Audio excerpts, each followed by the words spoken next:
मालिक बिन दिनार रहमतुल्लाह अलैह से इनकी तौबा का सबब पूछा गया तो इन्होंने कहा, मैं एक सिपाही था और शराब का रसिया था। मैंने एक नफीस मांदी खरीदी और वो मेरे दिल में ख़ास मकाम की मालिक बन गई। इससे मेरी एक बच्ची पैदा हुई। मैं इस बच्चे को हद से ज़्यादा प्यार करता था। जब वो ज़मीन पर घसीट कर चलने लगी तो मेरे दिल में इसकी मोहब्बत और भी ज़्यादा बढ़ गई। वो मुझसे मानूस हो गई और मैं तो इसके सामने जब भी शराब ला कर रखता तो वो आकर खींचा तानी करके मेरे कपड़ों पर बहा देती। जब इस बच्ची की उम्र 2 साल हो गई तो वो मर गई। मेरे दिल को इसके गम ने बीमार कर दिया। फिर फरमाने लगे, 15 रमज़ान को जुम्मा की रात में मैं शराब के नशे में मदहोश था। मैंने इशा की नमाज भी नहीं पढ़ी थी। मैंने ख्वाब में देखा कि सूर फूंका गया और कयामत कायम हो गई। मुर्दे कब्रों से उठाए गए और तमाम मखलूक को जमा किया गया, जिनमें से एक मैं भी था। मैंने अपने पीछे आहट सुनी। मुड़कर देखा तो एक बहुत बड़ा अस्तहा है। काले रंग का आंखें हैं, मुंह खोले मेरी तरफ दौड़ा आ रहा है। खौफो दहशत के मारे में भागा। रास्ते में एक सुथरे लिबास वाले शख्स के पास से गुजरा। मैंने कहा कि मुझे इससे बचाओ। मैंने कहा मुझे इससे बचाओ तो बाबा ने जवाब दिया कि अल्लाह ताला तुझे पनाह दे। वो बूढ़ा रोने लगा और कहा, मैं कमज़ोर और ज़ईफ़ हूँ और ये अस्तहा ज़बरदस्त है, ये मेरे बस में नहीं, आगे चलो और भागो, शायद अल्लाह ताला तेरी निजात की कोई सूरत बना दे। मैं आगे भागने लगा और एक बुलंद जगह पर चढ़ गया। उधर मैंने जहन्नुम के तबकात को झांक कर देखा, इनकी होलनाकियां देखी। करीब था कि अस्तहे के खौफ से मैं इनमें गिर जाता। मुझे किसी ने आवाज देकर कहा, यहाँ से आगे जाओ, तुम यहाँ के रहने वाले नहीं हो। मैं इसकी बात से मुतमईन हो गया और वहां से वापस लौटा तो अस्तहा मेरे पीछे था। मैं फिर दोबारा इस बूढ़े के पास आया और कहा, बाबा, मैंने आपसे दरख्वास्त की थी कि इस अजदहे से मेरी जान छुड़वाओ, आपने कुछ भी नहीं किया। वो बूढ़ा फिर रोने लगा और कहा, मैं नातवा हूँ, अलबत्ता तुम इस पहाड़ के पास जाओ जहाँ मुसलमानों की अमानतें हैं, और अगर तुम्हारी कोई अमानत होगी तो वो तुम्हारी मदद ज़रूर करेगी।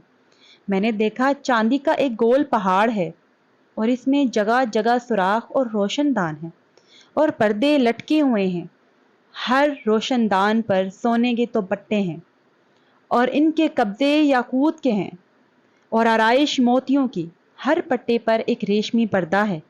जब मैंने पहाड़ की तरफ नजर दौड़ाई तो फौरन उसकी तरफ भागा और अस्तहा मेरे पीछे था। जब मैं पहाड़ के करीब पहुंचा तो एक फरिश्ते ने आवाज दी, पर्दे हटाओ, दरवाजा खोल दो और सीधे खड़े हो जाओ। शायद इस हाजतमंद की यहाँ कोई अमानत है जो इसे उसके दुश्मन से निजात दिलाएगी। मैंने देखा पर्दे हट गए और दरवाजे खुल गए और इन रोशनदानों से बहुत सारे बच्चे मेरी तरफ झांकने लगे। इनके चेहरे चांद की मानिंद थे। इसी दौरान अस्तहा भी मेरे नजदीक पहुंच चुका था। मैं इस वक्त हैरान था कि जब इनमें से एक बच्चे ने चिल्लाकर कहा कि आओ सब आओ, इसका दुश्मन इसके करीब आ गया है। वो जोग दर जोग खड़े होकर झांकने लगे। अचानक मेरी वो बच्ची जो मर चुकी थी वो भी इनके सामने आ गई। जब इसने मुझे देखा तो रोने लगी और कहा, हाय, ये तो मेरा बाप है। फिर इसने नूर की झरमट में तीर की तेजी से के साथ छलांग लगाई और सामने आकर खड़ी हो गई। इसने अपना बायां हाथ मेरी तरफ बढ़ाकर मेरा दायां हाथ पकड़ लिया और अपने दाएं हाथ को अस्तहे की तरफ बढ़ा दिया तो वो भाग गया।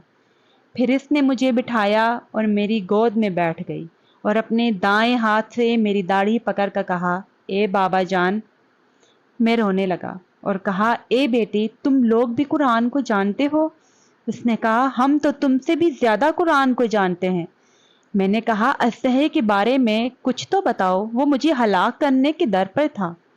उसने कहा, वो तेरा बुरा अमल है जिसको तूने ताकतवर बनाया और वो तुझे जहन्नुम की आग में डिबोना चाहता था। मैंने कहा, इस बूढ़े के बारे में बताओ। جو رستے میں ملا، اس نے کہا وہ تیرا نیک عمل ہے جسے تو نے اتنا کمزور کر دیا کہ اب وہ برے عمل کا مقابلہ نہیں کر سکتا۔ میں نے کہا اے بیٹی تم اس پہاڑ میں کیا کرتی ہو؟ اس نے کہا ہم سب مسلمان کے بچے ہیں، ہم یہاں قیامت تک رہیں گے، تمہارے انتظار میں ہیں، جب تم آؤ گے تو ہم تمہاری سفارش کریں گے۔ مالک بن دینار رحمۃ اللہ علیہ فرماتے ہیں میں گھبرا کر اٹھا اور اٹھ کر شراب چھوڑ دی اور اس کے جتنے بھی برتن تھے سارے توڑ ڈالے اور اللہ تعالیٰ سے توبہ کی، اور پھر فرمایا یہ خواب میری توبہ کا سبب بنا۔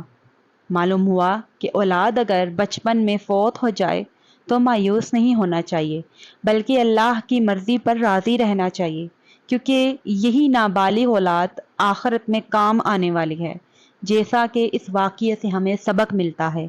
اللہ تعالیٰ سب کو عمل کرنے کی توفیق عطا فرمائے، آمین ثم آمین۔